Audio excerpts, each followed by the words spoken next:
يا حبايب قلبي، عاملين ايه؟ وحشتوني جدا. عايزه اقول لكم النهارده وصفتنا تحفه جدا، طعمها خطير، من غير خميره، من غير بيكنج باودر ولا عجان. عايزه اقول لك مش هتاخد من ايدك 10 دقايق، هشه جدا من جوه.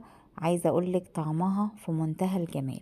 انا هبه ابراهيم، ودي قناتي على اليوتيوب. ولو كنتي اول مره تشوفيني وعجبك وصفاتي، ما تنسيش تدوسي لايك وشير وسبسكرايب لقناتنا. تعالوا بقى نشوف المقادير ونشوف الطريقة. عملنا ايه؟ هاتي طاسة عندك كده او اي حاجة او بولة، وعندك كوباية لبن رايب سخنيها، ولو ما عندكيش لبن رايب حطي كوباية مية سخنة وعليهم معلقة سمنة. تمام. ونروح نازلين بكوبايتين دقيق. بس كده يا هبة، بس كده. طبعا هنبدأ نخلي السمنة مع اللبن الرايب ياخد كده ويتشرب من الدقيق بتاعنا. واول ما يتشرب هروح جايبه المفرش العجان بتاعي وفرشه. هنا خد مني نص كوبايه دقيق زياده، رحت حطاها طبعا على العجينه وقعدت الم بقى، عشان انا عايزه العجينه تلم معايا ما تبقاش ملزقه. واول ما لمت قعدت كده اعجنها لمده 5 دقايق لحد ما وصلت عندي بالقوام ده.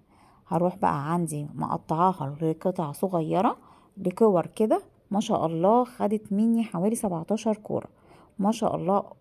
هتعمل معاكي كمية حلوة جدا، وكمان طعمها تحفة جدا. عندك بقى تفردي كده العجينة، بتفرديها حلوة قوي، وتروح اي حشوة عندك بقى، بسطرمة، لانشون، جبن، اللي انت عايزة تحشيه، فراخ، اي حشوة تروحي حطاها كده من النص، وتروحي قافلاها كده ومثبتة عليها من الاطراف بتاعتها. اول ما بتثبتي عليها كده بس كده. دي طريقة. لو عايزة ما تعمليش الشكل ده، في عندك المكبس بتاع زي بتاع السمبوسك ده، بتجيبيه وتروحي برضو فرداه، وده بيبقى حلو قوي وبيدي شكل قوي الفطاير بشكل حلو جدا. وتروحي حطاه كده وبيدي والكبسة بتاعة المكبس بتقفل عليها قوي، ما بتخليش كمان الحشوة تخرج لبره. تمام كده، سهلة خالص وبسيطة. اول ما بتكبسي عليها بتبقى بالشكل ده. شوفي الجمال، حلوة قوي. فاروح بقى مخلصة كل الكمية بالطريقة دي. عايزة اقولك ولادك هيحبوها. ممكن تستخدميها في لانش بوكس، ممكن تستخدميها في عشاء، في فطار جنب كوباية شاي بلبن. حلوة جدا وطعمها خطير. كمان مكوناتها من البيت ومش هتتعبك خالص، وهتكوني مخلصاها في 5 دقايق. خلصنا كل الكمية بالشكل ده. شوفي الجمال، ما شاء الله. عمل لي كمية حلوة جدا. وجبت عندي الصينية دهنتها سمنة ورحت رصة كل الكمية بتاعتي. عايزة اقولك فرنك سخن جدا، يعني انت عايزة على درجة 200.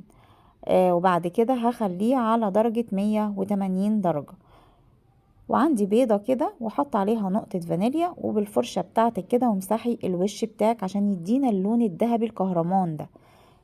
المعجنات بتبقى عشان بقى عايزة تحطي عليها شوية سمسم، شوية حبة البركة، عايزة تحطيها كده من غير سمسم وحبة بركة، اللي انت عايزاه. حطيت انا بقى شوية سمسم كده، وحبة شوية اللي هو حبة البركة. وبحبها قوي بالريحة دي، بتدي ريحة حلوة قوي. عايزة اقولك حطيتها في الفرن وطلعناها كانت خطيرة. بصي عاملة ازاي، واخدة لون حلو ومستوية من فوق ومن تحت، هشة جدا من جوه، طرية. عايزة اقولك خطيرة. جربي طريقتي وان شاء الله تعجبكم. لو عجبك وصفاتي ما تنسيش تدوسي لايك وشير. باي باي.